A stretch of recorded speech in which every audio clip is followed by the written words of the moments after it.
I have an important message for the collective. This is Akia from December's Divine 555. Today is the height of the full moon in Taurus, November 12th, 2019. As I speak, it rains. The rain is a gift from the heavens, from God Himself. The rain is a blessing, but just like the rain can be used to birth, to nourish, to grow, it can be used to destroy and to take away. It's a double side to everything. I have a message from inspiration drawn from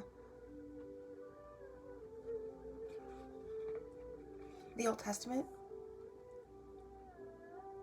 and the story of Job.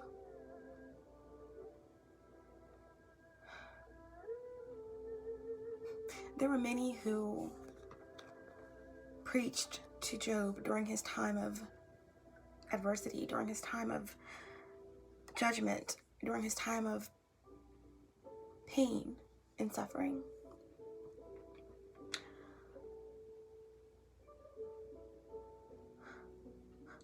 There were many who thought Job shouldn't complain, that Job was getting what he deserved, that Job obviously was not righteous.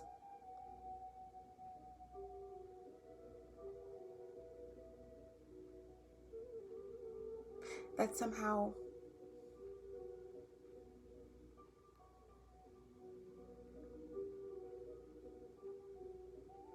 there was a clear, defined line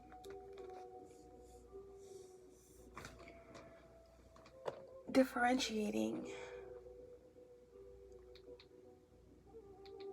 how God disperses His judgment, or that anyone who is judged or who suffers is not deserving of life, is not deserving of God's love. That is not true.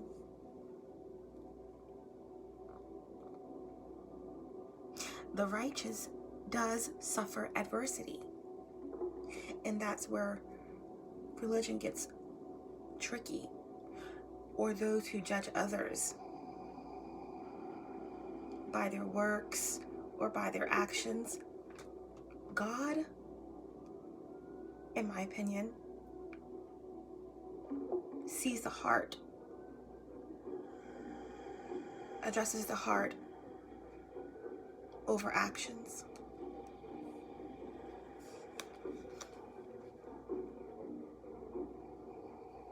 There may be some in Christianity or whatever religion, structured religion, who may see someone and judge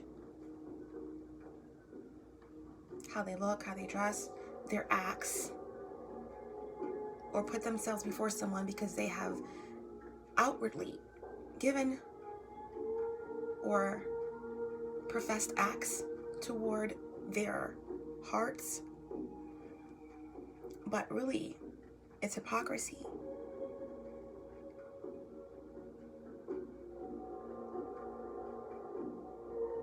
Judge not. You never know when you're entertaining an angel. That being said,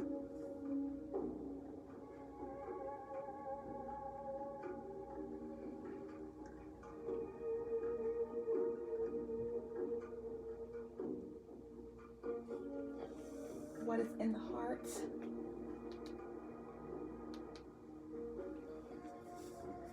is what is seen, what is felt,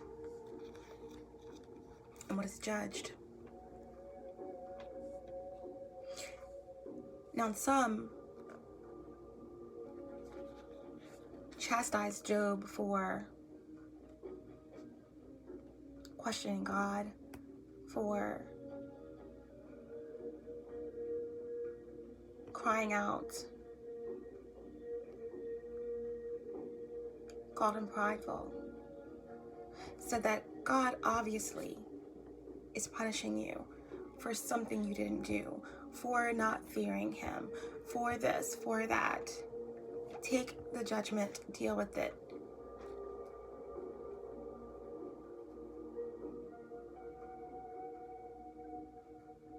God ignores the wicked. He only exalts the righteous. And the Old Testament was very black and white, okay? But I'm not going to get to preaching here because, like, I'm not super religious. I have a Catholic background, I have a Christian background, I have a lot going on, honestly. But I do draw a lot of inspiration from the Old Testament and from amazing ascended masters, and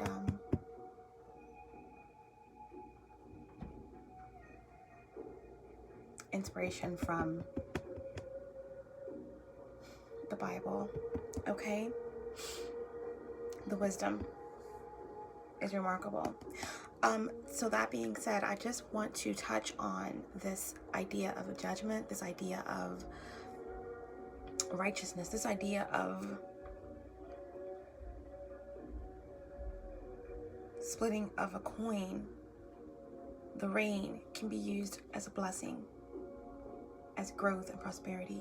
The rain can be used for destruction, to wipe away,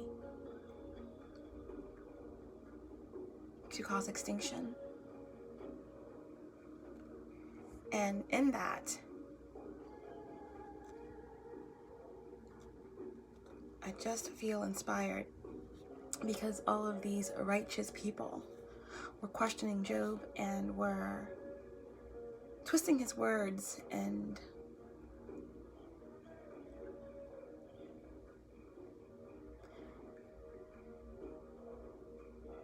all Job wanted to do is cry out to God and say, God, I've suffered so much.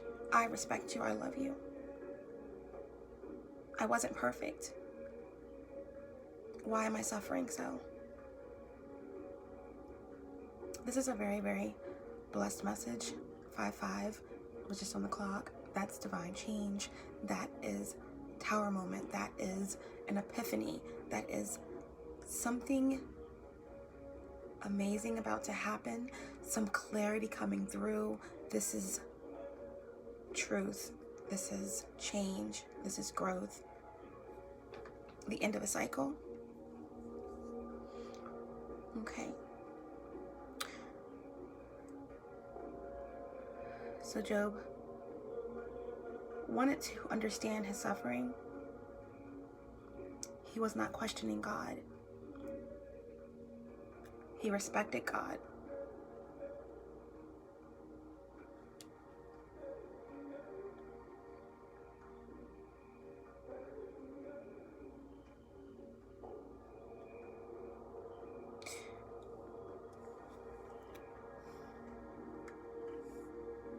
Some say that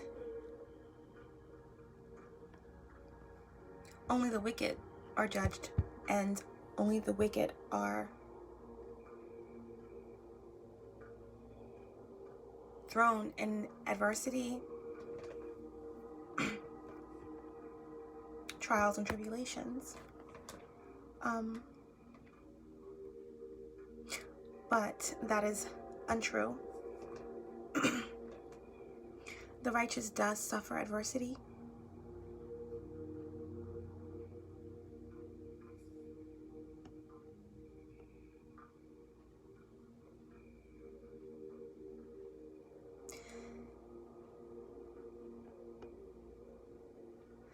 Difficulties in life does not mean no respect or love for God. The righteous does suffer adversity, and God watches with the utmost care of these souls. God has love for all man, all things.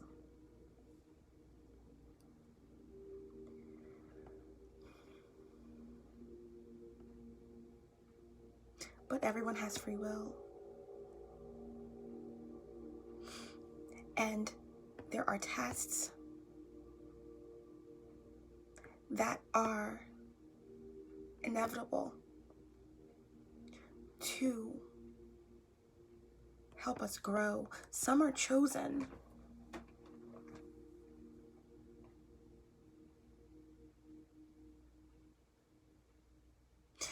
There could be someone righteous or, judging someone based on their patterns of life or their suffering or their trials or their mistakes. But you're human like I. You don't know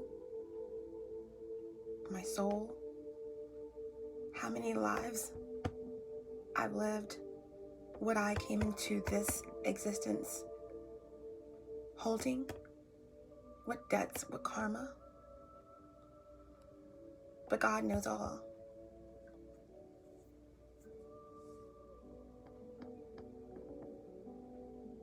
And sometimes adversity is what it takes to test strength and perseverance. So the righteous does suffer adversity, and God watches with the utmost care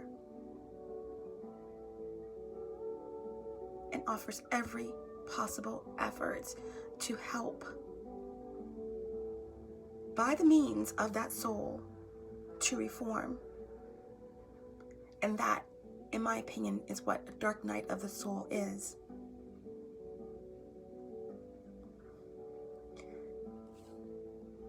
With the rod, you may hear. In prosperity, you may not.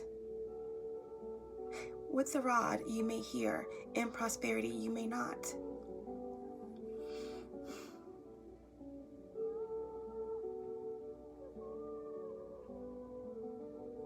When spared the rod, when spared adversity, when spared difficulties, when spared trials, sometimes it's more difficult to hear what it is that God needs you to hear, to grow, to step into what it is that your purpose is. In prosperity, you may not hear. And that's where we get into hypocrisy.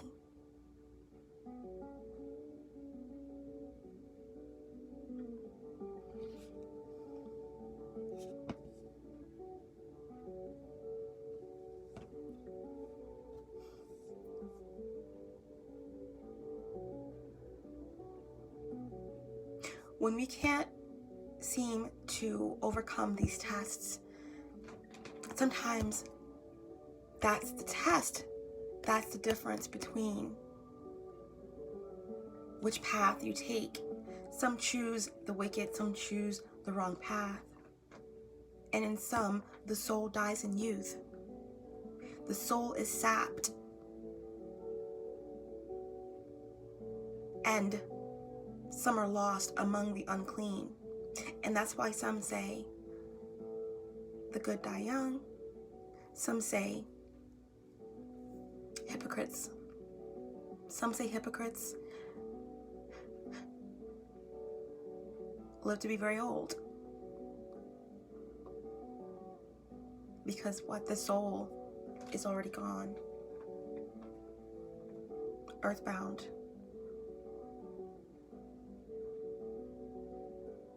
Trapped.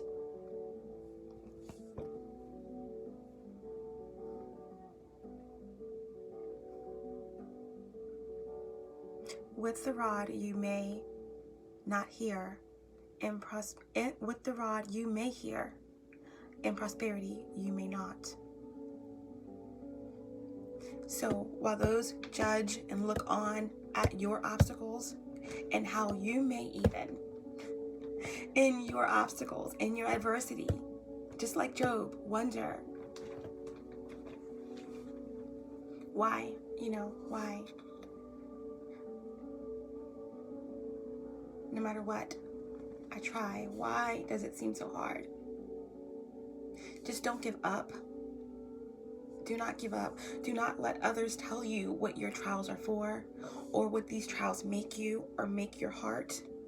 Because there is one who knows your heart. There is one who knows your soul. And that's why I'm going to read this passage, because I was led to do so, to give those hope in the collective who know that their heart is pure, who diligently give to others and shed light on the world, that you are seen, you are loved, and you will be exalted, and that with the rod you may not have heard during a particular time in your life when you needed to hear. Enveloped in prosperity, you may not have been able to see clearly what it is that God needed you to see. And overcoming your adversity by not being spared the rod, i.e. the famous quote, God gives his toughest battles to his strongest soldiers. There's something amazing about to happen, an inheritance, a birthright. That prosperity is about to fall down from the heavens, the same way that God judged those for judging Job, judged those for telling Job how he himself loves. Those told Job how God himself judges.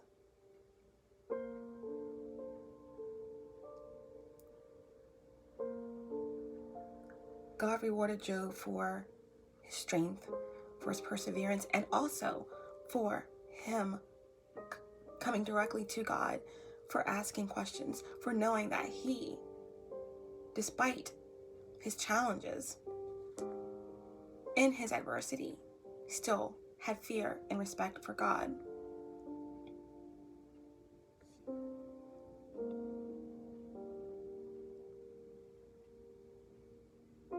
Endured his pain, was not a hypocrite, and did not lose his soul.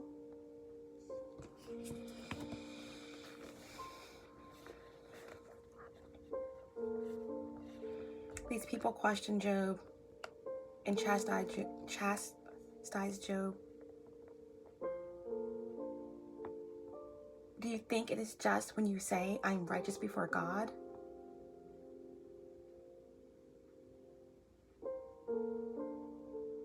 They questioned Job for asking, where is God, my maker?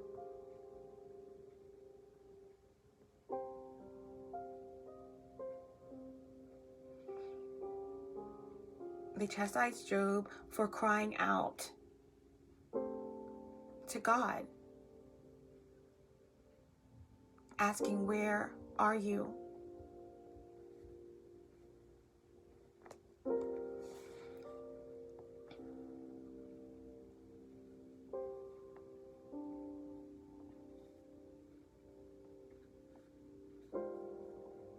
Job was not praising God.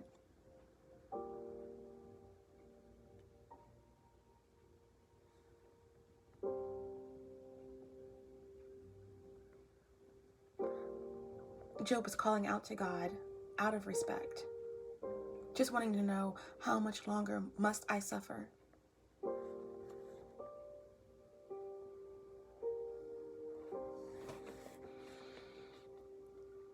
But when God came, he came in anger against those who were judging Job's adversities and trials, tribulations, and suffering.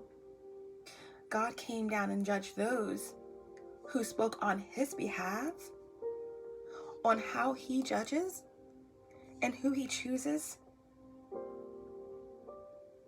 to redeem?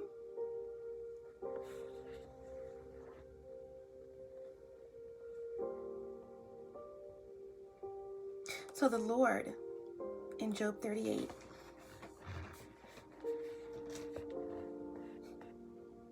answered Job from the whirlwind, because a storm had brewed with the anger that God felt for those who were casting judgment. He said to Job, "Who is this who obscures my counsel with ignorant words? Get ready to answer me like a man.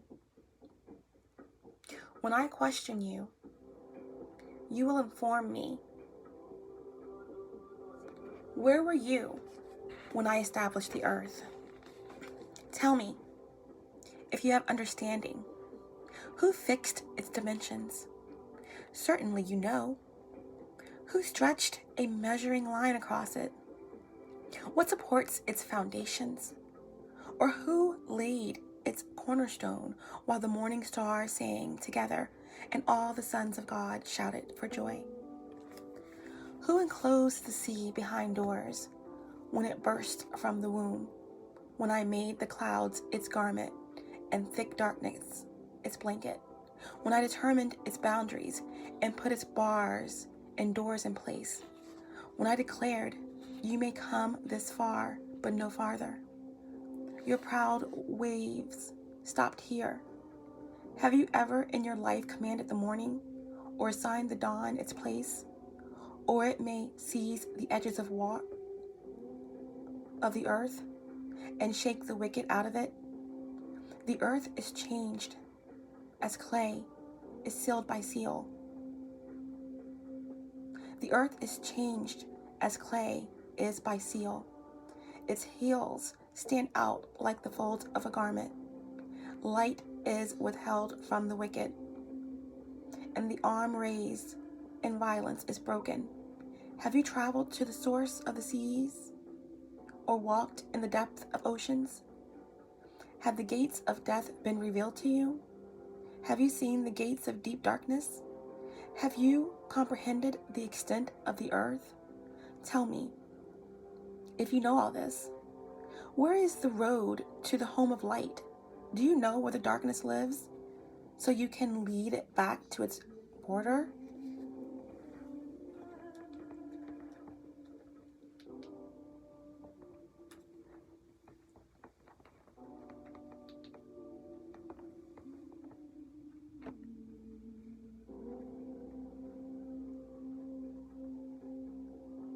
Are you familiar with the paths to its home? Do you know you were already born? You have lived so long. Have you entered the place where the snow is stored? Or have you seen the storehouses of hail, which I hold in reserve for times of trouble, for the day of warfare and battle? What road leads to the place where light is dispersed? Where is the source of the east wind that spreads across the earth?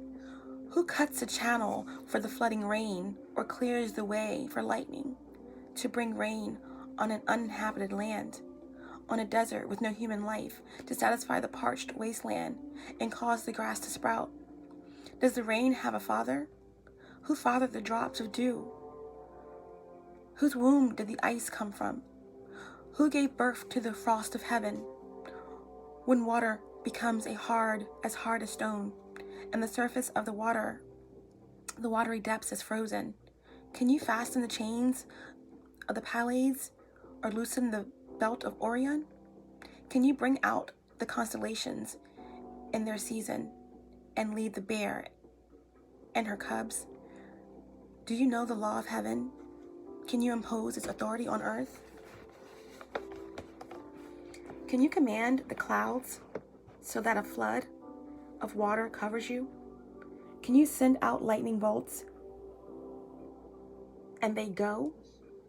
Do they report to you? Here we are. Do you put wisdom in the heart, or gave the mind understanding? Who has the wisdom to number the clouds? Or who can tilt the water jars of heaven when the dark hardens like cast metal and the clods of dirt stick together? Can you hunt prey for a lioness or satisfy the appetite of young lions when they crouch in their dens and lie in wait within their lairs? Who provides the ravens food when its young cry out to God and wander about for lack of food? Do you know when the mountain goat gives birth? Have you watched the deer in labor? Can you count the moths that are pregnant so you can know the time they give birth? They crouch down to give birth to their young. They deliver their newborn. Their offspring are healthy and grow up in the open fields. They leave and do not return. Who set the wild donkey free? Who releases the swift donkey from its harness? I made the wilderness its home, and the salty wastelands its dwelling. It scoffs at the noise of the village and never hears the shouts of a driver. It roams the mountains for its pasture land, searching for anything green. Would the wild ox be willing to serve you? Would it spend the night by your feeding trough? Can you hold the wild ox to a furrow by its harness? Will it plow the valleys behind you? Can you depend on it because its strength is great? Would you leave it to your hard work? Can you trust the wild ox to harvest your grain and bring it to your threshing floor? The wings of the ostrich flap joyfully, but are her feathers and plumage like the stork's? She abandons her eggs on the ground and lets them be warmed in the sand. She forgets that a foot may crush them, or that some wild animal may trample them. She treats her young harshly, as if they were not her own, with no fear that her labor may be in vain. For God has deprived her of wisdom. He has not endowed her with the understanding. When she proudly spreads her wings, she laughs at the horse and its rider. Do you give strength to the horse? Do you adorn his neck with a mane? Do you make him leap like a locust? His proud snorting fills one with terror. He paws in the valley and rejoices in his strength. He charges into battle. He laughs at fear, since he is afraid of nothing. He does not run from the sword. A quiver rattles at his side, along with a flashing spear and a lance. He charges ahead with trembling rage. He cannot stand still at the trumpet's sound. When the trumpet blasts, he snorts defiantly. He smells the battle from a distance. He hears the officers shout in the battle cry. Does the hawk take flight by your understanding and spread its wings to the south? Does the eagle soar at your command and make its nest on high? It lives on a cliff where it spends the night. Its stronghold is on a rocky crag. From there it searches for prey. Its eyes penetrate the distance. Its broad gulps down blood. And where the slain are, it is there. The Lord answered Job, will the one who contends with the Almighty correct him? Let him who argues with God give an answer. Then Job answered the Lord, I am so insignificant. How can I answer you? I place my hand over my mouth. I have spoken once, and I will not reply. Twice, but now I can add nothing. Then the Lord answered Job from the whirlwind, get ready to answer me like a man. When I question you, you will inform me. Would you really challenge my justice? Would you declare me guilty to justify yourself? Do you have an arm like God's? Can you thunder with a voice like his? Adorn yourself with majesty and splendor, and clothe yourself with honor and glory? Unleash your raging anger. Look on every proud person and humiliate him. Look on every proud person and humble him. Trample the wicked where they stand. Hide them together in the dust. Imprison them in the grave. Then I will confess to you that your own right hand can deliver you. Look at Behemoth, which I made along with you. He eats grass like an ox, Look at the strength of his loins, and power in his muscles of his belly. He stiffens his tail like a cedar tree. The tendons of the thighs are woven firmly together. His bones are bronze tubes. His limbs are like iron rods. He is the foremost of God's work. Only his maker can draw the sword against him. The hills yield food for him, while all sorts of wild animals play there. He lies under the lotus plants, hiding in the protection of marshy reeds. Lotus plants cover him with their shade. The willows by the brook surround him. Through the river rages. Behemoth is afraid. He remains confident, even if the Jordan surges up to his mouth. You cannot capture him while he looks on, or pierce his nose with snares. Can you pull in Leviathan with a hook, or tie his tongue down with a rope? Can you put a cord through his nose, or pierce his jaw with a hook? Will he beg you for mercy, or speak softly to you? Will he make a covenant with you so that you can take him as a slave forever? Can you play with him like a bird, or put him on a leash for your girls? Will traders bargain for him, or divide him among the merchants? Can you fill his hide with harpoons, or his head with fishing spears? Lay a hand on him. You will remember the battle and never repeat it. Any hope of capturing him proves false. Does a person not collapse at the very sight of him? No one is ferocious enough to rouse Leviathan. Who then can stand against me? Who confronted me, that I should repay him? Everything under heaven belongs to me. I cannot be silent about his limbs, his power, and his gracious proportions. Who can strip off his outer coverings? Who can penetrate his double layer of armor? Who can open his jaw, surrounded by those terrifying teeth? His pride is his rows of scales, closely sealed together. One scale is so close to another that no air can pass between them. They are joined to one another, so closely connected they cannot be separated. His snorting flashes with light, while his eyes are like the rays of dawn. Flaming torches shoot from his mouth. Fiery sparks fly out. Smoke billows from his nostrils, as far as from a boiling pot or burning reeds. His breath sets coals ablaze, and flames pour out his mouth. Strength resides in his neck, and dismay dances before him. The folds of his flesh are joined together, solid as metal and immovable. His heart is as hard as a rock, as hard as a lower millstone. When Leviathan rises, the mighty are terrified. They withdraw because of his thrashing. The sword that reaches him will have no effect, nor will a spear, dart, or arrow.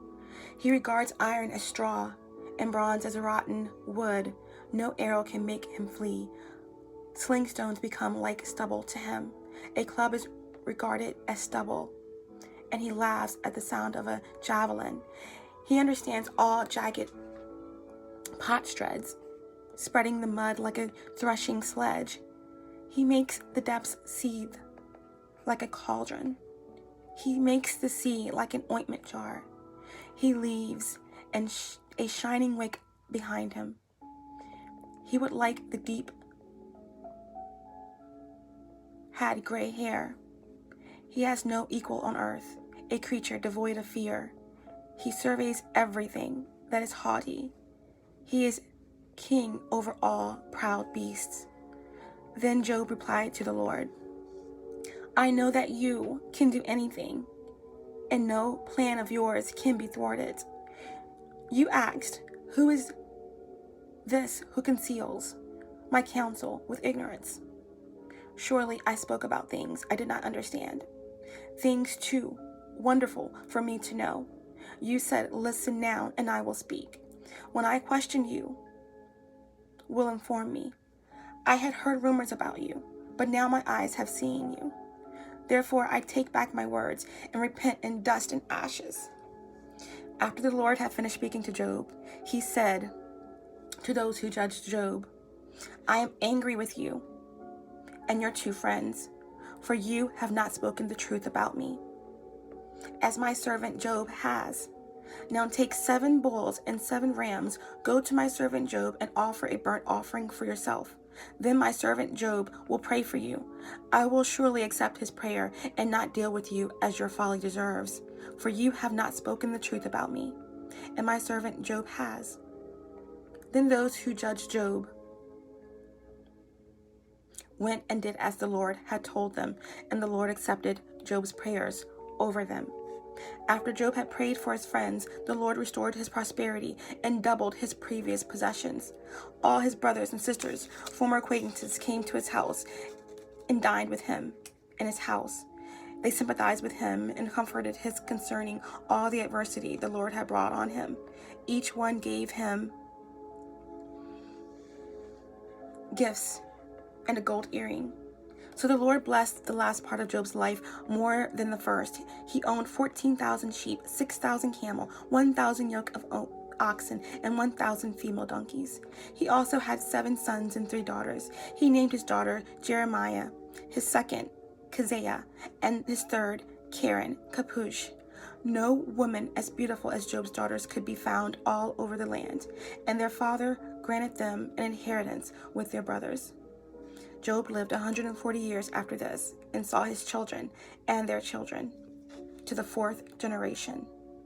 Then Job died, old and full of days.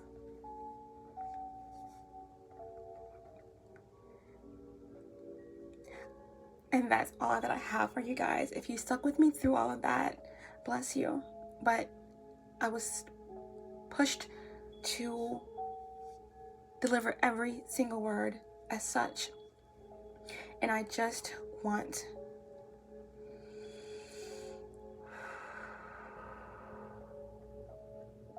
everyone to know that the righteous does suffer adversity, and God watches with the utmost care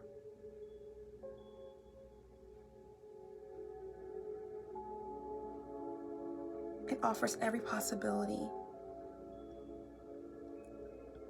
for growth for his chosen ones.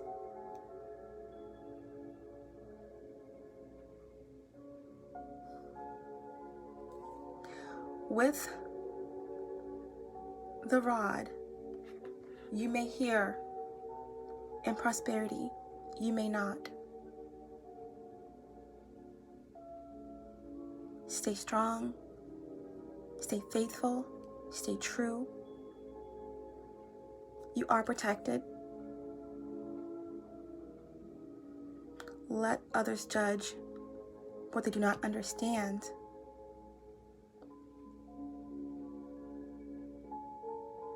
Because God sees the heart, not the acts, so much. And on the other side of your adversities,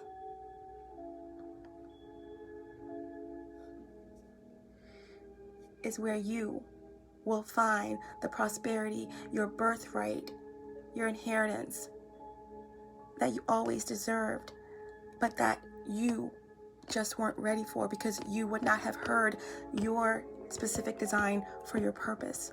Everything good and true happens in divine timing. I love you all oh so very much. Stay blessed. Peace and love always.